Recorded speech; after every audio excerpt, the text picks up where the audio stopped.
अब हमारा question number 12 start होगा। Financial statements of sole proprietorship, यानी कि फाइनल अकाउंट बनाना सीखेंगे, जिसमें हम अभी प्रॉफिट एंड लॉस अकाउंट पर पहुंचे हुए हैं। इसके बाद बैलेंस शीट बनाएंगे। ये विदाउट एडजस्टमेंट की प्रॉब्लम है। अगर आप क्लास 11 में पढ़ रहे हैं, कक्षा 11 के छात्र हैं, तो आपके लिए यह वीडियो बहुत ही महत्वपूर्ण है। और हमारे पास जो बुक है वो टी.एस. गिरवाल की है, हम आपको पहले ही बता चुके हैं। अगर आपके पास यह प्रश्न मैच कर रहा हो या न मैच कर रहा हो, यह मायने नहीं रखता है। मायने रखता है आप इसको कितना अंडरस्टैंड कर रहे हैं। अगर आप इसको अंडरस्टैंड कर रहे हैं, यानी अच्छी तरह समझ रहे हैं, तो आपके सामने किसी भी प्रकार की पुस्तक, किसी भी राइटर की अगर हम ला के रखेंगे, तो आप जरूर उसका सॉल्यूशन निकाल पाने में समर्थ होंगे। तो क्वेश्चन नंबर 12 आपके सामने मौजूद है। यहाँ पर ग्रॉस प्रॉफिट है और बाकी अदर इन्फॉर्मेशन भी दिया हुआ है। इन्होंने कैलकुलेट करने के लिए कहा है प्रॉफिट एंड लॉस अकाउंट, वो भी 31 मार्च 2021 का। तो सबसे पहले इसके लिए ज़रूरी है कि आपके पास एक बेहतर फॉर्मेट हो, जिससे आप यहाँ पर प्रॉफिट एंड लॉस अकाउंट बना सकें। तो सबसे पहले आपको यहाँ पर लिखना होगा प्रॉफिट एंड लॉस अकाउंट, और यहाँ पर लिखेंगे एज ऑन 31 मार्च 2020, जो भी होगा 21, 22, भाई नई बुक होएगी तो 22 भी हो सकता है, 23 और आगे एनवर्ड्स होगा तो इस प्रकार से बुक्स हो सकती हैं। अब हम इसका पहले फॉर्मेट रेडी करेंगे एक बेहतरीन सा, और उस फॉर्मेट के अकॉर्डिंग हम उसके अमाउंट को भरेंगे।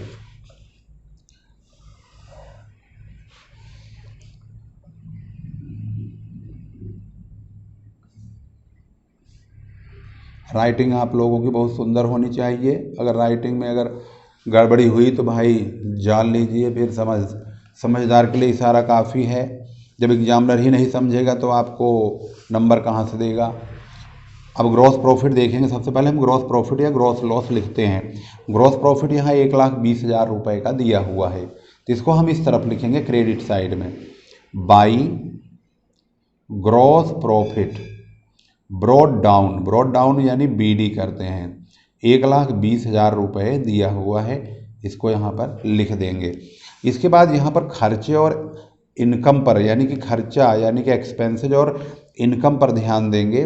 तो रेंट ये खर्चा है, सैलरी खर्चा है, कमीशन पेड खर्चा, रेंट सैलरी कमीशन पेड 5,000, 35,000, 19,000, इनको हम लिखेंगे यहाँ पर टू रेंट, इसको डेबिट साइड में लिखेंगे। टू रेंट 5,000 और टू सैलरी दिया हुआ है 35,000। इसके बाद है कमीशन, जिसका अमाउंट है 19,000। हम 3 रकम लिख चुके हैं, रेंट सैलरी कमीशन।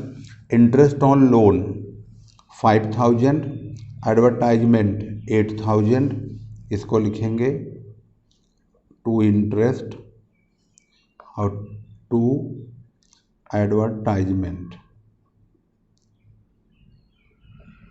तो इंटरेस्ट की जो रकम है वो 5,000 है, और जो इंटरेस्ट के बाद एडवर्टाइजमेंट है वो 8,000 की है। इसके बाद यहाँ पर लिखा है इंटरेस्ट रिसीव्ड रकम जो है वो प्राप्त होने वाली है, उसको हम क्रेडिट में लिखेंगे। यहाँ लिखेंगे इंटरेस्ट रिसीव्ड, और ये रकम है 8,000 रुपये यानी 8,000। इसके बाद है डिस्काउंट अलाउड 2,000, इसको डेबिट में लिखेंगे, डिस्काउंट अलाउड, और इसकी रकम है 2,000।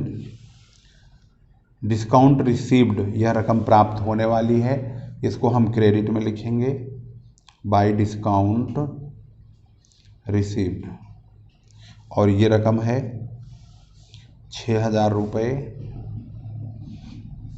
इसके बाद प्रिंटिंग एंड स्टेशनरी, ये हमारी खर्चा है, इसको खर्चे के तौर पर यहाँ पर दिखाया जाएगा। तो यहीं पर लिखेंगे टू प्रिंटिंग एंड स्टेशनरी, और ये है 4000। इसके बाद है लीगल चार्जेज 10,000, लीगल चार्जेज। इसके बाद अगला खर्चा बैड डेट्स, बैड डेट्स है 2000 का। लॉस बाय फायर,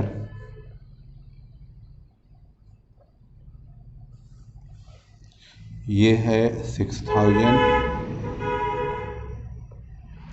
इसके बाद डेप्रिसिएशन, ये है 4000। इसके बाद है मिसलेनियस इनकम, इधर आएगा मिसलेनियस इनकम, ये प्राप्त होने वाली रकम है तो इसको हम क्रेडिट में लिखेंगे, और इसकी रकम है 2000। तो हमारे सारे खर्चे पूरे हो चुके हैं, इसको आप ध्यान से देख लें। अब हम इसका मैच करेंगे और देखेंगे किसमें फ़ायदा होता है या नुकसान।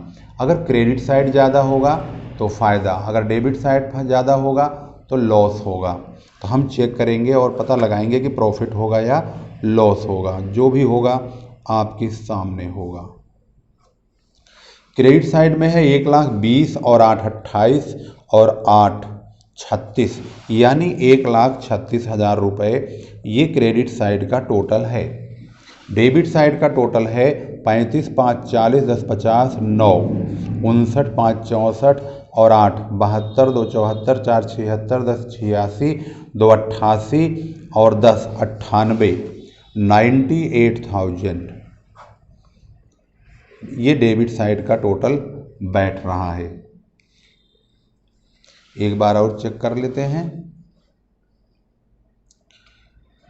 35 5 40 10 50 9 59 5 64 8 72 2 74 4 78 10 88 और 2 88 और 2 हो गया 90 और 10 100।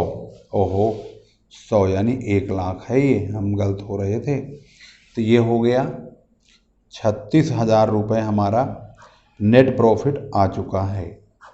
तो 36 भाई 1,36,000 में से 1,00,000 निकल गए, सीधी सी बात है। तो नेट प्रॉफिट हमारा यहाँ पर 36,000 रुपये आएगा, यानी 36,000। यहाँ पर क्रेडिट साइड ज़्यादा है, 136,000 है। जो ज़्यादा होता है हम उसी को दोनों तरफ लिख देते हैं। 1,36,000 136,000 को दोनों तरफ लिख दिया जाएगा।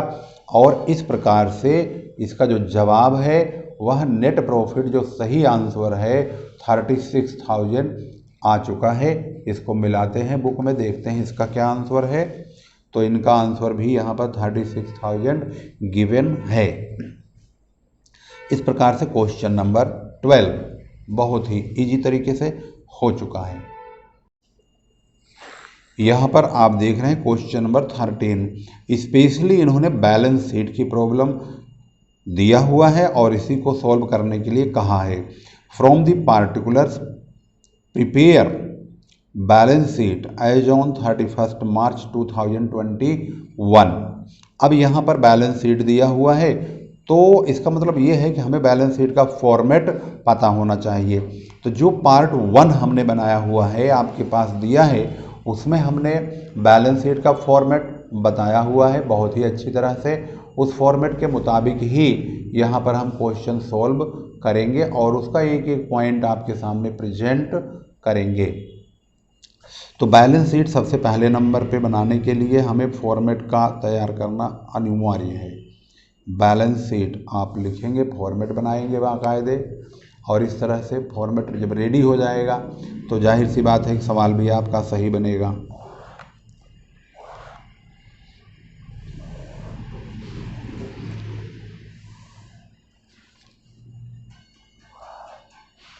यहाँ लिखेंगे लायबिलिटीज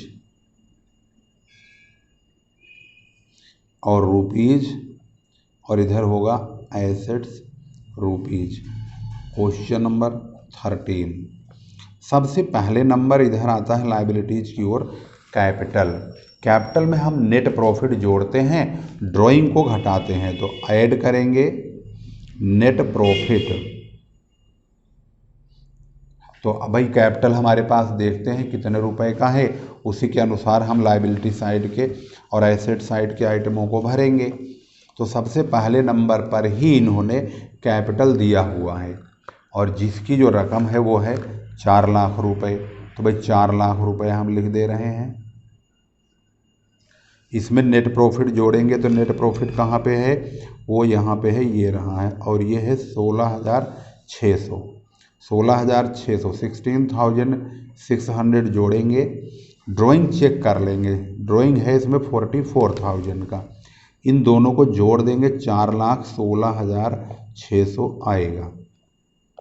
इसमें से ड्राइंग को लेस करना है यानी घटाना है, 44,000 को घटा देंगे तो 600 इधर हो गया, 6 में से 4 माइनस करेंगे 2 आएगा, और यहाँ 11 में से 4 7 और यहाँ पर 3 बचेगा, 372,600। ऊपर से ही चलते रहिए, यहाँ समझ में आता रहेगा। डेटर्स हमारा जो है एसेट्स है, क्रेडिटर्स हमारी लायबिलिटी है, और जनरल रिजर्व भी हमारा लायबिलिटी की तरफ आएगा। तो जनरल रिजर्व लिखेंगे पहले नंबर पे, जनरल रिजर्व, और इसका अमाउंट 10,000 यानी 10,000 रुपये है। इसके बाद क्रेडिटर्स लिखेंगे, क्रेडिटर्स है 42,000 के हैं। इसके बाद आप पहुंचते हैं एसेट्स में। सबसे पहले एसेट्स में fix assets, plant, building, machinery, furniture, इनको लिखते हैं, जिसमें प्लांट फर्नीचर 1 लाख का प्लांट है, 37,000 का यानी कि 37,000 का फर्नीचर है। तो पहले प्लांट लिखेंगे 1 लाख रुपए का, उसके बाद लिखेंगे फर्नीचर 37,000 का फर्नीचर है। उसके बाद हमारी जो एसेट्स है, डेटर्स है, cash in hand, cash at bank और क्लोजिंग स्टॉक है। तो इसके बाद हम लिख देते हैं क्लोजिंग स्टॉक। क्लोजिंग स्टॉक हमारा 148,000 का है, यहाँ पर ये लिखा हुआ है 148 का क्लोजिंग स्टॉक। इसके बाद डेटर्स 64,000,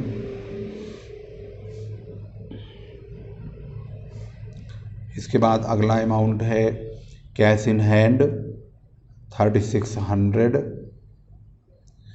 कैश इन हैंड 3,600, और साथ में कैश एट बैंक भी है 72,000 का, कैश एट बैंक जो कि 72,000 का है। हम रकम आपको बराबर कंटिन्यू दिखा के लिख रहे हैं, जिससे आप लोगों को कभी मिस्टेक ना हो, ना ही मिस्टेक का आपको सामना करना पड़े। 1 2 3 4 5 6 7 8 9 10 11 आइटम्स हो चुके कंप्लीट। तो यहाँ पर चेक करेंगे 11 आइटम है कि नहीं। 1 2 3 4 5 6 7 8 9 10 11 बिल्कुल एक्यूरेट 11 आइटम्स कंप्लीट हो चुके हैं। और अब हम इनका चेक करेंगे कि इनका टोटल आखिर कितना होगा। टोटल हम यहाँ करेंगे, क्योंकि नीचे वाला अमाउंट तो खैर बहुत लंबी लाइन खिंच गई है। टोटल करने पर ये पता चलता है कि इसका टोटल करेंगे तो यहाँ पर आएगा 600 पूरे हो गए, 2 और 2 ये 4 हो गए, और 7 1 8 4 12 2 हो गया, 3 और 1 4 यानी 4,24,600 424,600। वही यहाँ भी आना चाहिए 424,600। मोस्टली लाइबिलिटी वाला अमाउंट बहुत जल्दी मैच होता है, क्योंकि इसमें बहुत कम आइटम होते हैं।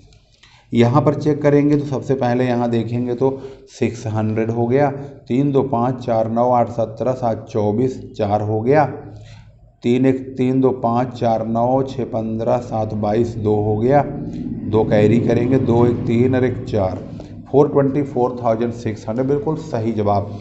हमने कैलकुलेटर का इस्तेमाल इसलिए नहीं किया क्योंकि आप लोगों को कैलकुलेटर अलाउड नहीं है, इसलिए हमने कैलकुलेटर के इस्तेमाल के बगैर ही आपको ये सवाल बना के दिखाया है, जिससे कि आप लोगों को भी कैलकुलेटर के ना प्रयोग करने की आदत पड़ जाए, क्योंकि कैलकुलेटर का प्रयोग करने से आप लोगों के नॉलेज पर और आपकी कैलकुलेशन पर बहुत ज़्यादा असर पड़ेगा।